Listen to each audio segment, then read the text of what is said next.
Welcome to the Cumbria Chamber of Commerce podcast, your regular update of business news and issues from around Cumbria. Find out how we support new business and help existing businesses to grow and flourish at cumbriachamber.co.uk. Now here's the Chamber's Business Engagement Manager, Julian Whittle, with the latest episode. Hello, this is the final podcast in our series with candidates standing for Cumbrian seats in the general election. Today I'm with Sue Hayman, who hopes to be re-elected as the Labour MP for Workington. Sue became the first woman to represent a Cumbrian seat in Parliament when she was elected in 2015.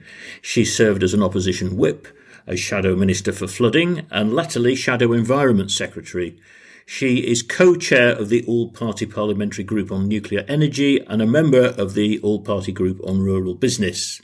Sue. Hello. Hello. You have an ambitious manifesto, but is it really deliverable? I mean, to start with the spending plans, the manifesto outlines 83 billion a year of additional spending, but that's revenue spending, plus a substantial amount of borrowing for a £400 billion National Transformation Fund. Since the manifesto came out, there was another announcement, 58 billion to compensate the WASPy women over pension inequality. And this today, I saw there's another pledge to cut regulated rail fares by a third and provide free rail travel for under 16s. Now, the Institute for Fiscal Studies has said that the manifesto is incredible.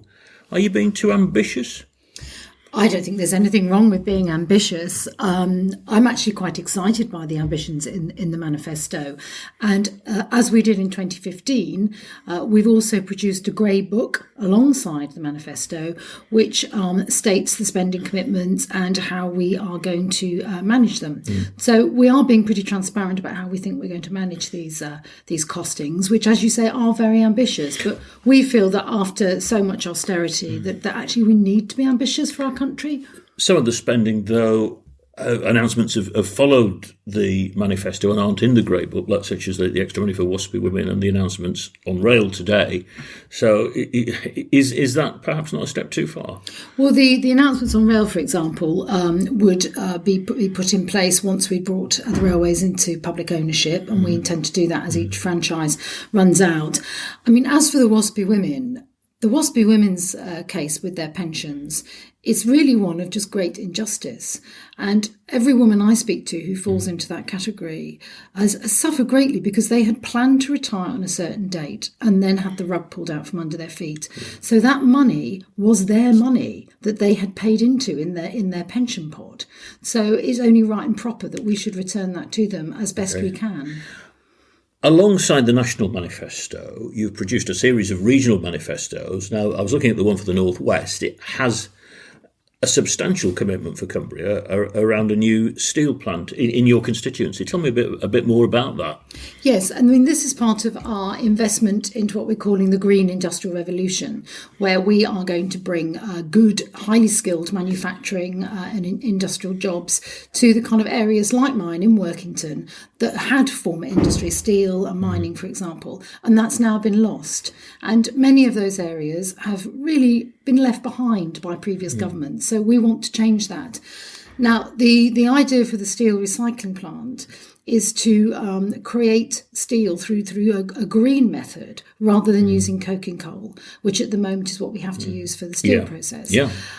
So it works through an electric arc furnace where you put the scrap steel into a kind of basket. The electrodes go into it and create sufficient heat to melt it down so you can create new steel. So at the moment we export pretty much all of our scrap steel to other countries where they do that process. So why not do it here? Why not save shipping it away and actually bring, I think it's up to 1,000 jobs we could bring here locally. So would that be instead of West Cumbria Mining's proposals to mine coking coal even off the Cumbrian coast? Well, until the steel industry has moved completely away from coking coal, obviously you're still going to need it. But this is the future. This is the direction we should be going in. We shouldn't be taking fossil fuels out of the ground. And if we are going to have a steel industry in this country, we need to move forward to these new processes. So again, would this be obviously publicly funded, this initiative, would it, for a new steel recycling plant? Well, it would come out of the transformation fund that we're putting, and of course there's one for each region. So, and the idea is that you can, you can pitch for investment projects for each region out of that fund. So I've been told we can have that from that fund into Workington. Are you confident that you won't fall foul of EU state aid rules in supporting industry directly in this way? Well, no, because what we're doing is we're asking for other investment. We know that there are companies in this country already who have invested in other steel recycling plants. There's one in Rotherham, for example, and that they are looking to work with government to invest. So that should be fine. Okay. Now, is it true, because we sort of return to the costings and the manifesto pledges, can you really fund these by taxing the wealthiest 10% and by taxing businesses, as the manifesto says? I can give you some examples of ways that people earning a lot less than 80,000 a year, which I think is the threshold, might be affected. I mean, one that's been off-quoted is the abolition of the married person's allowance. Also, a lot of people who run their own businesses take some of their income as dividends, so they would be affected, even though their income might be quite modest. And the other one, which surprisingly I haven't seen cited as much, but it struck me, is that in the private sector, a lot of people have what they call defined contribution pension schemes, and they would be affected by your inclusive ownership funds, because effectively by watering down the pension fund's stake in businesses when you take 10% out for the inclusive ownership funds, that means that the pensioners who hold those funds will have smaller pension when they retire, and they might even be further impacted if their pension funds hold some of the businesses you're planning to nationalise. So there are lots of examples where people on much, much lower incomes might potentially be affected, even if it isn't actually in tax. Their incomes will be affected. Yeah, but I mean, it isn't our intention for anybody earning under £80,000 a year to be worse off. And much of what you've described will be offset by other things as well. So, for example, we've got the living wage that we would bring in, and that would start at age 16, which would give people more income. The energy proposals that we have to bring the energy companies back into public ownership would also cut down bills quite substantially.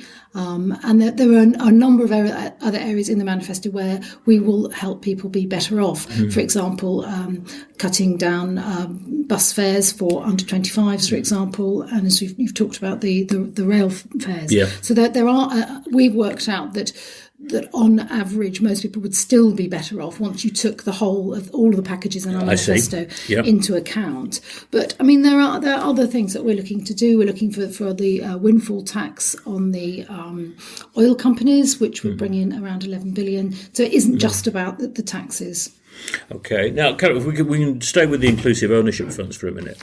I mean, the proposal there is that 10% of the shareholding over a period, 10% of the shareholding of every company with more than 250 employees would be transferred into this fund, with the benefits split between the workforce and the government. Yeah. But won't that disincentivise small and medium-sized businesses from growing? Because I mean, if you had 240 staff, would you think, well, I'll expand and then have 10% of my business taken away, or I'll stay as I am and keep all of it?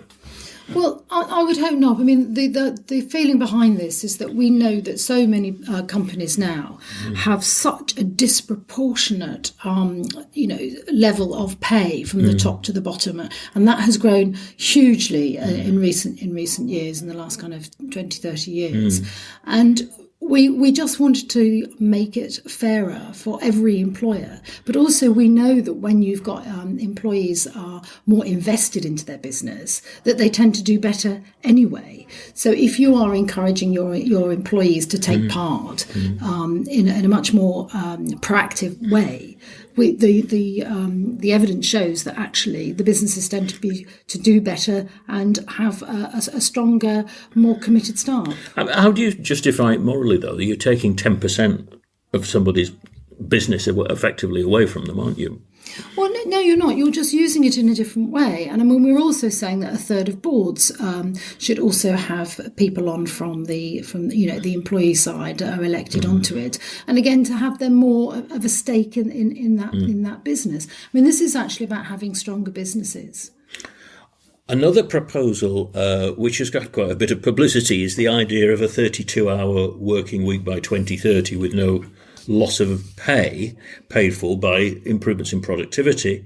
Yeah. Again, is that realistic? I mean, for some manufacturing businesses might be able to achieve strides, but service businesses, it's more problematic. I mean, how does a waiter become more productive, or a bus driver, or any sort of delivery driver? Yeah. Well, the actual pledge that we've made is that what we would do is develop a plan. We haven't said that this is actually going to happen on day one or anything. This is about developing a plan to meaningfully reduce working time with no loss of pay, but over the next decade. Yes. So this is by 2030. Yes, this is an ambitious plan for the next decade, and it's also about an average 32-hour. What we're not doing is adopting the French plan where they have a ceiling on the number of hours that you can work.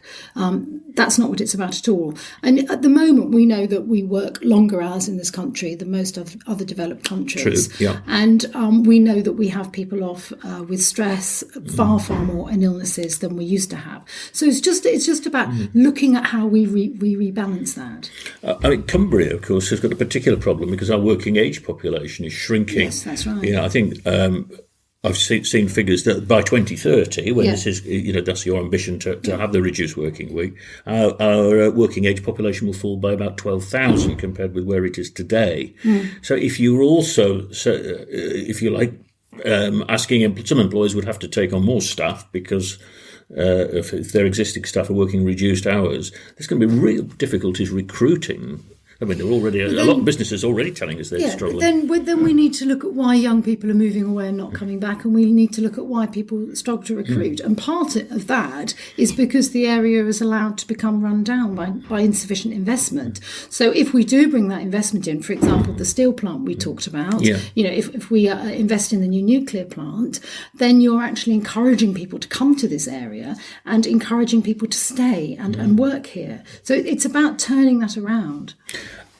Moving now to your nationalisation plans, I mean, obviously that will cover the railways, phased nationalisation, we're talking about the franchises, Royal Mail, partial nationalisation of BT for the broadband. I'm just wondered why you convinced that nationalisation will be a better model, because if you take the railways as an example, when they were first nationalised in 1947, there were 1.3 billion rail journeys a year. By the time they were privatised in the mid-1990s, that figure had dropped from 1.3 billion down to 800 million. But since privatisation, it's gone back up and is now up at 1.8 billion, which is actually a level not seen since the 1920s. So on the basis of passenger numbers, at least, you could say that privatisation has been successful and nationalisation saw a decline. So why do you think it's a better model? Well, I mean, it'd be interesting to actually look at why that's happened. I mean, I think part of the reason that passenger numbers have gone up is people commute far greater distances to work now than they ever used to. But I mean, I use the trains all the time. I'm up and down to London all the time and visit other places in the country. And it's just not good enough, to be fair. I mean, the number of times that the trains are delayed or are late, that we have replacement bus services, and a lot of that is down to the fact that the infrastructure is not good enough. And at the same time, every single January the prices go up again, and they go up disproportionately to the level of service we're getting. More than inflation. So we just believe that if we are going to have a properly joined up railway service, because that's the other problem, is, we have trains, for example, northern trains that go from Workington up to Carlisle that don't tally in with the times of the other trains. So we don't have an effective joined up system. So that's partly the reason we think it'd be better nationalised. Better, right, okay. Yeah. Now, you're proposing to raise corporation tax back to 26%. You want to raise the national living wage, which currently is £8.21 an hour, to £10 an hour, ban 0 hours contracts, create 4 new bank holidays. I cite all these because they're all examples of either, extra costs for business. Now, we've just avoided a recession this year. isn't there a danger that if you load more costs onto business and possibly reduce, because some of your tax increases, even if they're aimed at wealthy people, might reduce demand in the economy, that you will actually create a recession? Well, absolutely not. I mean, we think with the investment that we're putting in, that our green industrial revolution that is going to kickstart, new industry and new jobs, that it'll have the opposite effect. But I mean, looking at corporation tax, I mean, we're talking about reversing some of the Conservative government's cuts, but it'll still be lower than in 2010 rates. We're not looking to kind of whack this through the roof. So at the moment, we raised the headline rate to 21% from 2020, 24% from 2021 and 26% from 2022. So it's going up gradually and would still be less than 2010. We're not looking to give businesses a kicking. What we're looking to do is have it on a level that most developed countries do, while working with business on things like business rates, for example. I was going to come on to those in a minute. Yeah, but the living wage. I mean, that's quite interesting, because we did some research on this when the Low Pay Commission came up to Cumbria last year. Some sectors are more exposed to it than others, and one of the sectors that's really heavily exposed to increases is retail, because they tend to employ a lot of people. Yes. And of course, they're already having to contend with obviously business rates, but also online competition. So isn't there a danger that what you'll do is accelerate the decline of the high street? Well, absolutely not. One thing that we've said on the living wage is that we would use savings to public finances to help small business manage the extra cost. I mean, this happened, for example, when the minimum wage was brought in a form of tax break. So we're certainly looking at that. The last thing we want to do is cause small businesses any problems. So the idea is to have meaningful support in order to enable that transition. And what would you do with business rates then? Because well, on business rates, I mean, I speak to a lot of people about business rates. I mean, certainly in Cockermouth, for example, and Maryport, they I know a lot of the retail shops struggle. A lot of the pubs struggle with business rates. So there are a number of things that we would want to do. First of all, we'd want to introduce statutory annual revaluations, because one of the things that people tell me is they suddenly get a hike up that they just can't manage. So that's to stop that. And also, I know that people struggle with the appeals process as well. So we want to try and make that more transparent and fairer. And the other thing is so that we can encourage investment, we would look to exclude plant and machinery from the valuation. And the other thing is if we are going to tackle the difference between the kind of taxes that online shopping pays and online retailers pay compared to those on the high street, then we've got to really look at tackling how we manage that. There's an example I found that Amazon paid £38 million in business rates in 2018, and that was on a turnover of £9 billion. Whereas the House of Fraser, who we know have been struggling, theirs jumped from 30 million, and their revenue was only 788 million. I mean, you actually compare that. We have to tackle this. Yeah, absolutely. Yeah, and actually the British Chambers of Commerce has been making the point as well that it's a disincentive to invest in premises, because you'll just be penalised with a higher business rate. So, exactly. So absolutely. We're on the same hymn sheet on that one too. We certainly are. Energy. Now, you have a target of 90% of electricity and 50% of heat from low carbon sources by 2030. Yeah. And you do mention in the manifesto nuclear new build. Yeah. And interestingly, unlike the Conservative manifesto, you mentioned tidal. Yes. How would nuclear, because the collapse of the Moorside project was largely due to the funding model. I mean, I just wondered, how would you fund nuclear new build? Well, there is a new funding model that's coming into place at the moment. Yeah, regulated asset base. Exactly, regulated asset base, which I think is a much more practical way of getting developers to invest. Just before the Moorside project collapsed, I met along with other local members of Parliament with the Korean ambassador to talk about what needed to be done. And the problem is the government would not give them the financial commitments they needed to take such a big risk. So the regulated asset model takes away some of that risk and encourages more developers. So that's a practical way to go forward. I think what we have said is, as a government, is that we would work with developers to give them that reassurance that the government was supportive of the project. And that's what people need, because it's a huge long-term investment. So it's important that they understand they have the full backing of any government. The other thing, because your target for if you like, more greener electricity is 2030. Is that practical given the lead times on some of these nuclear and also tidal energy? There's potential in Cumbria in the Morecambe Bay and the Solway for tidal, but there's probably a very long lead time given all the planning as well as the construction. Do you think 2030 is a realistic target for 90% from low carbon? I mean, this has come from quite extensive research that we've done, which is why we've got to that target.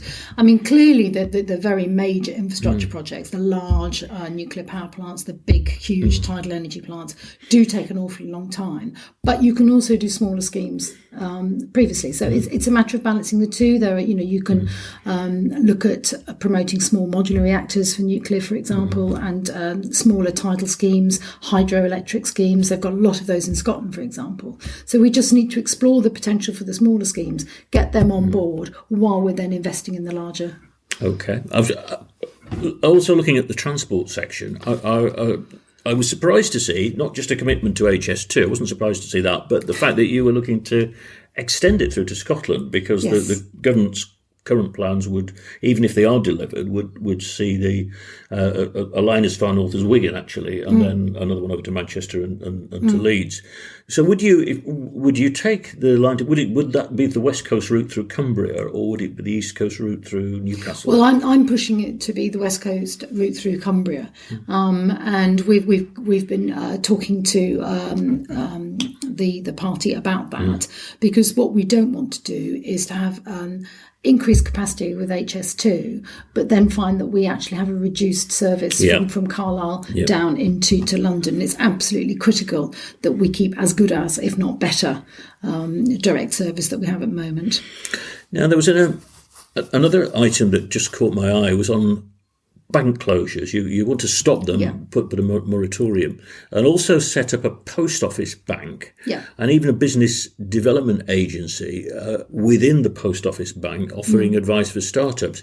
Now, actually, that advice already exists. I mean, in Cumbria, the Chamber runs Cumbria Business Growth Hub, which provides that sort of startup advice. So I wonder, two questions. One on bank closures first. Why prevent them if because what the banks are saying is that the way their customers' behaviour has changed, so they're not actually going into banks nearly as much as they used to. So why, if you like, force banks to keep open branches that nobody's using?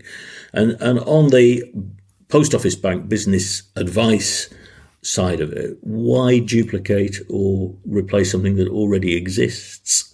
Well, on the bank closures, I think there's in Cockermouth there's been 3 in the last couple of years have gone. I think there have been 7 across the constituency. And I know the banks say that there's not as many people use them, but often it's the most vulnerable people that use them. So, elderly people like to go into the bank. They don't do their banking over the internet, for example. People have become very nervous about talking to banks on the phone because we've heard of so many scams.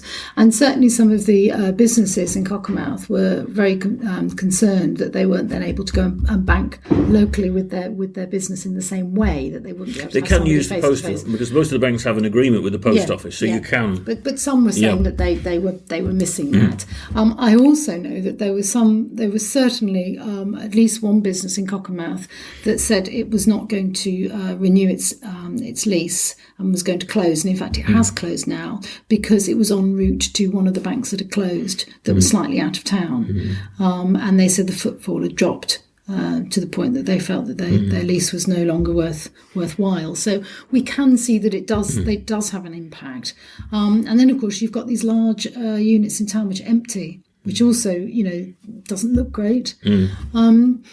onto the post office. I mean, the reason to have it in the post office is that so you retain banking for people if they like to go in. And on the advice you're talking about, well, it's great that the Cumbria Chamber of Commerce has such a good service, but that's not duplicated everywhere. Well, there are growth hubs everywhere. But I mean, the quality of service, shall we say? Oh no, you're right there. Is not always duplicated. So it's not to try and undermine good services that already exist. Okay. Now, we've seen a disappointing decline in the number of apprenticeship starts. Well, we've seen, I think it was 24% fall in Cumbria last year, but that's in line with the national trend. Take me through your plans to reform the apprenticeship levy. Well, obviously, we know there's been a number of problems with the apprenticeship levy. A member of my family has their own business, struggled with it, shall we say, and ended up bringing somebody in from Portugal. Which is not what it's designed to do at all. There's no point in having a levy if you've then got a training budget that you can't spend properly and effectively. So what we want to do is make it easier for employers to spend the levy so you can actually use it for a broader range of properly accredited training, so that there's much more flexibility for employers. And we're also looking to do a climate apprenticeship programme, which sits alongside the Green Industrial Revolution we're trying to do, so that employers that want to green their business, if you like, or develop more green technology can develop the skills that they need to have people working in those green technologies. And we're also looking to have targeted bursaries, for example, for women, for retired veterans, and so on. Okay. Environment next. There's 5.6 billion for flood defences and a pledge to redress the regional balance. When we as a chamber, gave some evidence to the Environment, Food and Rural Affairs Select Committee on flooding this year, that was one of the points that we made. We also made the point that at the moment, because it's the criteria for flood defences is skewed towards residential, exclusively towards residential property, not just skewed. There is no insurance for business. It doesn't take account of the needs of business or indeed of infrastructure like roads and railway. Absolutely. Would you change that as well? Oh, I have spent the last 4 years doing my best to get government to appreciate that the current funding formula and the current allocations and the current insurance simply doesn't work either for business or for areas like ours. And I've been leading a cross-party group of Cumbrian MPs to try and get this changed. We've had regular meetings with the Flooding Minister, with the Environment Agency, with Natural England, with DCRG, you name it, to look at this. And I also regularly chair a group of the flood action groups, County Council and Environment Agency, whereby we have actually been working on a better model. I understand that the current model is going to be revised. It was due to be revised this September, just gone, but has been pushed back because of events. But we have put in what I think is an excellent submission, and it covers so much of what you just talked about. The fact that the way the funding is allocated through assets protected. Which means that somewhere like Cumbria, we do not have as valuable assets as many other parts of the country. But infrastructure protections are things around like substations. And my argument is if you lose 38 bridges in a county, and that is not actually included in a damaged asset, then you're not looking at all at the huge economic impact that flooding has and the loss of, to so many businesses, not just tourism, but so many businesses if you can't use the roads properly. Yeah, as we found out in Workington after Northside Bridge. Absolutely, exactly. So it is, and I've had a pretty sympathetic ear. So I'm very, very hopeful that when we see those revisions, we will have a deal that is much, much better for communities like ours. And it also needs to look at the kind of flooding we have. At the moment, it doesn't take into account frequency, it doesn't take into account depth, and so on. So one of my arguments is, if you pay somebody, a town, let's just say you pay a town £100 million because it's got a lot of assets, but it only floods once every 50 years. But Cockermouth, say, floods, some of the houses will flood, I don't know, 4 times in 10 years. You don't have the cumulative effect of the cost of that. So that's something that they're very interested in looking at. And as for business, the insurance is the big one for me, because Flood Re was brought in. It protects domestic, and the majority of domestic, but not all. It doesn't protect newer builds, and doesn't be newer build. It doesn't. You've got rental is taken out of it, multiple occupancy is taken out of it. But the big problem is business. Business is supposed to be able to manage this and pick up the pieces, and it's just not reasonable to expect business to do this. So I've been working very closely with BIBA on this, looking at how we can do some different modelling for business as well. That's interesting. You've got a pledge to create 10 new national parks, including the North Pennines, which would partly be within Cumbria. Yeah. And an eye-catching pledge to plant 2 billion trees by 2040. Now, that's 274,000 a day, which seems quite a tall order.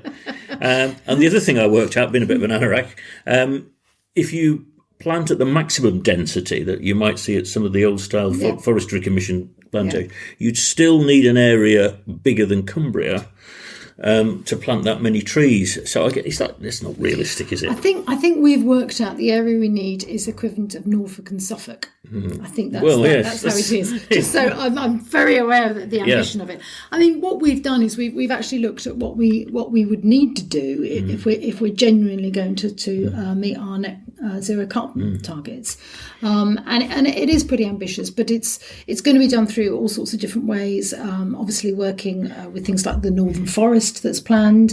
We're looking at planting on publicly owned land. So, for example, NHS would plant a large number of trees on the land that they own. We're looking around what we can do with the remodelling of the Common Agricultural Policy to encourage farmers to do tree planting, and not just forestry, for example, but also fruit trees. So fruit tree planting, replanting our orchards would come into that, and we would have incentives for that to take place, and also kind of large hedgerows as well. All of this comes under that area. Okay. I've got to touch on Brexit.